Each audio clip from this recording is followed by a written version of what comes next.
Nous voilà partis. Hop, on va utiliser le pas d'hélice. Petit coup de moteur du coup. Voilà, juste un petit coup de fouet. Vérifier qu'on n'a rien oublié. On essaye, hop, de mettre neutre. Calculer comment le bateau va déraper. Donc du coup, on essaye de remettre marche avant dès maintenant.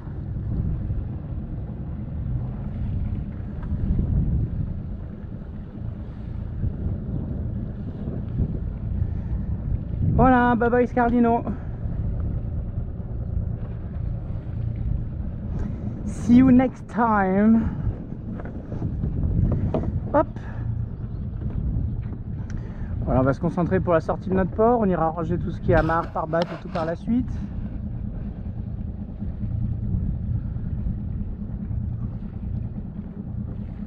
Se concentrer sur la profondeur également. Il y a moins de 3 mètres. On va être prudent.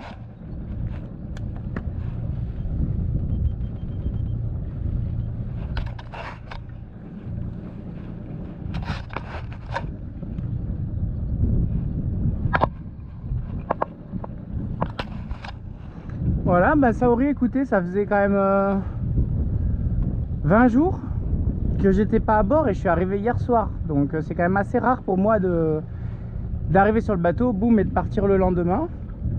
Maintenant, j'avais pris toutes mes précautions et les checklists ont été respectées. Et puis avant même de partir, j'avais quand même préparé vachement bien le bateau pour qu'il n'y ait pas de surprise. Voilà, de toute façon le bateau était toujours entretenu, donc pas de surprise. C'est pas comme si j'avais laissé le bateau pendant 6 mois où là je vais devoir faire un contrôle un peu plus important. Non, là c'était une vingtaine de jours, beaucoup trop beaucoup trop de jours loin de Saori.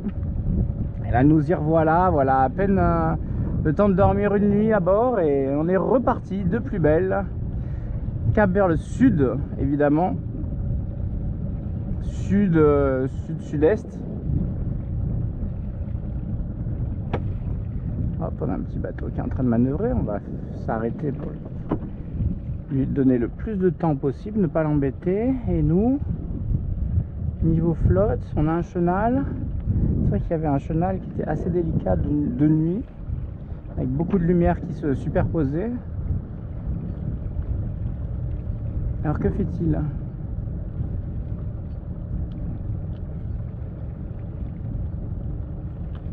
Sa trace n'a pas beaucoup de sens pour l'instant.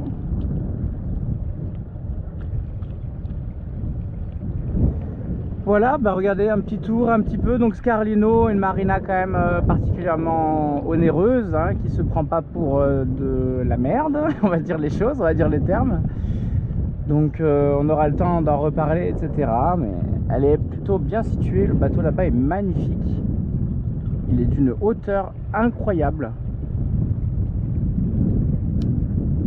C'est fou la hauteur de ce bateau.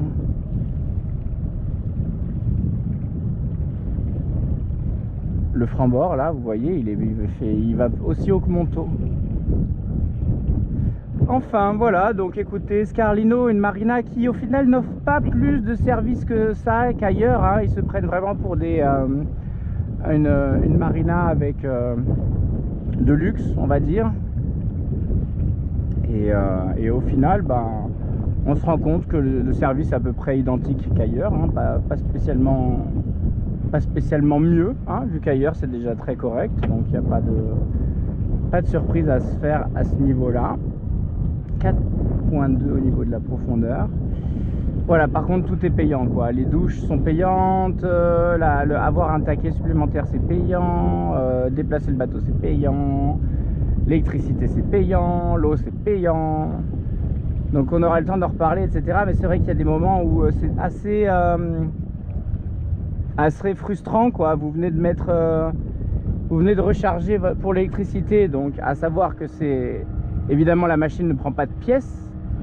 Donc même si vous restez une nuit, vous pouvez pas mettre 1 euro ou 2 euros d'électricité. Donc vous êtes obligé de mettre 5 euros d'électricité minimum. Si vous voulez de l'eau en plus, bah, c'est rebelote, il faut re 5 €. Et après les douches, il faut du crédit pour les douches, sachant que quand vous enlevez la clé, le crédit disparaît. Enfin, c'est quand même quelque chose d'assez exceptionnel, hein. Vous regardez sur Navili, beaucoup de gens en parlent. Moi j'étais déjà un peu au courant, hein. Je vous invite beaucoup à regarder Navili avant d'arriver dans un port, quand vous préparez votre navigation, comme ça vous avez peu de surprises. Moi j'avais vu douche payante, etc. Donc je m'attendais à un port de ce genre, mais là c'est vrai que le fait de rien que de prendre sa douche et de voir le compteur qui défile comme ça, c'est d'un frustrant, c'est d'un désagréable, sans pour autant c'est pas parce qu'il n'y avait pas de compteur qu'on prendrait beaucoup plus notre temps sous la douche, etc. Donc c'est même pas vraiment une question d'économie, c'est juste une question de taxer les gens quoi qu'ils fassent. Donc voilà, écoutez, on va essayer de trouver d'autres endroits. C'est vrai que la Toscane pour l'instant ça a été quand même particulièrement onéreux. Je regarde, hein, 4,6 toujours. Ouais, particulièrement onéreux et pas forcément différent des autres. C'est sûr que le cadre est magnifique, hein, vous le voyez devant vous, ça va se... Il y a un petit peu de brume là, de beau temps. Donc on verra quand on sera un petit peu plus au large. En tout cas, le vent m'a l'air d'être dans la bonne direction pour une fois. Là, l'idée, ça va être de sortir de la baie pleine ouest pour pouvoir après descendre au sud. Voilà, tout simplement. On est à 4,6 m toujours. Et là, on va longer jusqu'à la Rouge. On va sortir du chenal, on empruntera le chenal.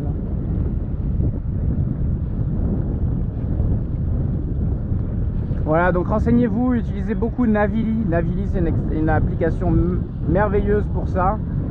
Alors bon, c'est vrai que la plupart du temps, il est vrai que la plupart des commentaires positifs, ce sont des gens qui ont trouvé assistance à l'amarrage et qui en sont satisfaits. Donc souvent, quand il n'y a que ça comme commentaire, je pars du principe que c'est des personnes qui en dépendent. Je sais pas, je vais essayer de trouver les mots justes. Et du coup, des personnes dépendantes forcément d'assistance à la manœuvre pour les manœuvres de port, bah, les ports où l'assistance est présente et efficace, forcément pour eux ça les arrange, ça leur évite de galérer et d'apprendre à manœuvrer, quoi. Voilà, donc moi c'est vrai que ces commentaires là c'est pas forcément les plus intéressants à mes yeux, même si c'est clairement la majorité, parce que justement c'est souvent des personnes qui viennent là un peu en touriste, hein, il n'y a pas d'autre mot, et qui du coup à partir du moment où on les aide à se manœuvrer, etc., après ils restent sur place, ils restent là, ils bougent pas et puis ils repartent un autre jour. Enfin, c'est pas quelque chose de très marin, où nous on va plutôt parler de est-ce que au moins un bon port, c'est un port qui vous embête pas dès que vous arrivez, qui vous laisse faire vos papiers le lendemain tranquille, qui vous fait payer quand vous partez, quand vous savez la météo, quand vous connaissez tout ça. Voilà, c'est des choses qui sont bien plus pratiques et pragmatiques. En tout cas, c'est des choses qui sont beaucoup plus concrètes, où on va parler de est-ce qu'on peut arriver à telles heures, est-ce qu'on peut arriver la nuit, est-ce que le port est accessible par tel vent, telle période, etc. Les hauteurs, les hauteurs d'eau et tout ça, voilà, c'est des choses très, très importantes et qui sont très peu notifiées malheureusement sur Navili. Qu'est-ce qu'il va faire lui? Qui sont très peu notifiés sur Navili. Et par contre sur Navili vous allez avoir oh l'accueil était incroyable, on nous a aidé à nous amarrer, ils étaient très gentils, etc. Donc voilà, ça vous savez direct que c'est pas forcément des experts en la matière qui commentent, quoi. Donc méfiez-vous sur Navili. C'est pas parce que je dis ça, c'est parce que ça m'est arrivé de voir plein d'avis positifs et qu'en fait le port était pas incroyable, voilà, parce que tout simplement oui, ok, il y avait assistance à la manœuvre, mais pour le coup c'était très bruyant, c'était au milieu de la ville, les restos de partout autour, etc. Il y a des gens qui aiment ça et du coup qui ne le reprochent pas, quoi. Mais c'est vrai que pour ceux qui sont plus sur la tranquillité et sur le calme et le repos après de longues naves, bon c'est toujours bien de savoir quel port est tranquille, quel port est agité, etc. Voilà, bon, on aura le temps d'en reparler. De toute façon, ici, en plus de ça, vous voyez à quel point c'est tout calme, il n'y a pas un bâtiment à visiter, il n'y a pas un truc historique, antique, un musée moderne, il n'y a rien, il n'y a strictement rien à Scarlino. Vous n'aurez que ce petit port là. Voilà, moi je l'ai choisi pourquoi? Parce que de par sa forme et de par la présence dans cette baie là, dans cette petite baie, il était très protégé. Voilà, il était très protégé. Je devais laisser le bateau pendant 2 semaines à peu près, grosso modo 2 semaines. Et il faut savoir qu'il y a 2 ans, le 18 août, donc il y a quelques jours, il y a 2 ans de cela, est arrivé le fameux ouragan de Corse, là, on s'en rappelle tous, hein, qui est également passé sur la côte italienne, etc. Donc j'ai un peu regardé là où il était passé il y a 2 ans pour essayer de me dire s'il devait y en avoir un autre, parce que les chaleurs étant toujours de pire en pire, donc je m'attendais un peu au pire.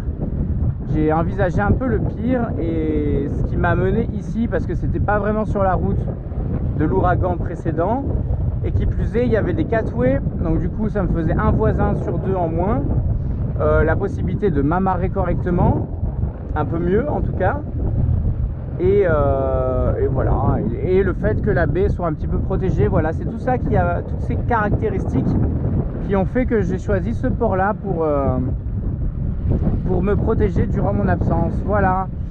Écoutez, au niveau de la géographie, que dire? On est tout simplement à la hauteur de l'île d'Elbe. Donc regardez la carte de l'Italie, hein.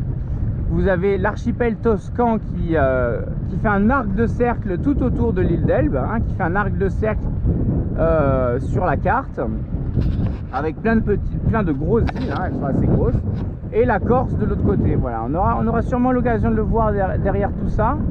De toute façon, je vais regarder, mais si je dis pas de bêtises, le détroit il serait là-bas, et donc tout ce qu'on voit là-bas c'est l'île d'Elbe. Ah ouais, on a vraiment une visibilité pourrie aujourd'hui. Il doit faire très chaud et il y a une espèce de brume de beau temps qui fait que malheureusement on ne va pas voir autant que je l'imaginais. Voilà, là c'est connu aussi, c'est Porto Piombino, pardon. Là c'est Piombino, c'est aussi une zone un peu connue, mais il y a quelques industries, quelques éoliennes, etc. Pas forcément le plus joli. Voilà, bah écoutez, hein, on va arrêter cette vidéo là, on a pas mal de choses à voir. Je vais surtout vous raconter, on va peut-être faire une vidéo sur les Cinque Terre, une autre sur Carrare et une autre sur Elbe et les îles aux alentours. Ça fera 3 petites vidéos comme ça, assez courtes, assez agréables à regarder et très intéressantes, je le souhaite pour vous. Voilà, et regardez mon olivier qui a tenu, et le jasmin aussi, je les ai abondamment arrosés hier en arrivant, et ils faisaient pas trop la gueule, et donc là ils vont ne faire que aller de mieux en mieux et reprendre un petit peu leur forme d'antan. Mais je suis content, hein, parce que vraiment c'est assez incroyable le résultat. La dernière fois que j'avais quitté le bateau, j'étais revenu, c'était tout carbonisé, orange comme ça, cramé, marron, et là tout est vert. Et tout a tenu, donc je suis très content, je suis très content. Voilà, très content. Saori et moi, on est reparti. Je souhaite, j'espère qu'une fois qu'on aura passé le cap, on pourra avoir du vent qui ne soit pas de face. Ça serait une bonne chose. Voilà. Sur ce, eh ben, je vous embrasse. De nouveau à bord de Saori. Voilà. Ça y est.